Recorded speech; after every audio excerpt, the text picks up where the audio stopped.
امام شافعی کا ارشاد گرامی فرمایا، میں اس چیز کو محبوب رکھتا ہوں کہ انسان ہر حال میں درود پاک کثرت سے پڑھے۔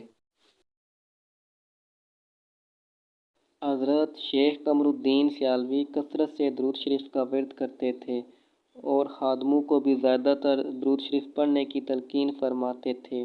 آپ فرمایا کرتے تھے کہ میں ساری زندگی میں اس نتیجے پر پہنچا ہوں کہ درود شریف سے بڑھ کر کوئی وظیفہ نہیں ہے، کیونکہ اس میں اللہ اور اس کے رسول صلی اللہ علیہ وآلہ وسلم کا بھی ذکر ہے۔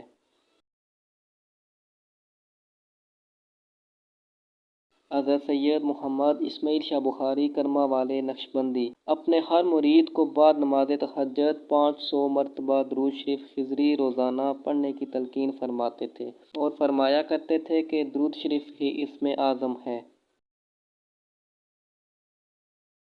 درود پاک کی کثرت دنیا اور آخرت کی تمام پریشانیوں سے نجات حاصل کرنے کا بہترین ذریعہ ہے۔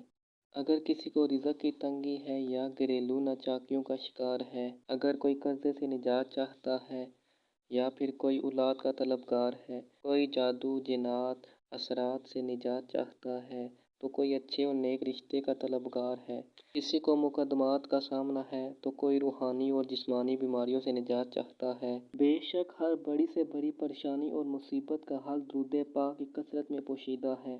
درود پاک کی کثرت سے پریشانیوں اور مصیبتوں سے نجات نصیب ہوتی ہے۔ درود پاک پڑھنے والوں کی دعائیں قبول ہوتی ہیں، پریشانیاں اور مصیبتیں دور ہوتی ہیں، درود شریف پڑھنے والوں کی حاجات پوری ہوتی ہیں، درود شریف پڑھنے والوں کی تنگ دستی دور ہوتی ہے اور رزق میں اضافہ ہوتا ہے۔ درود شریف پڑھنے والوں کی ہر طرح کی روحانی، جسمانی، اثراتی اور جناتی بیماریاں دور ہوتی ہیں۔ درود شریف پڑھنے سے دل کا زنگ اور سیاہی دور ہوتی ہے۔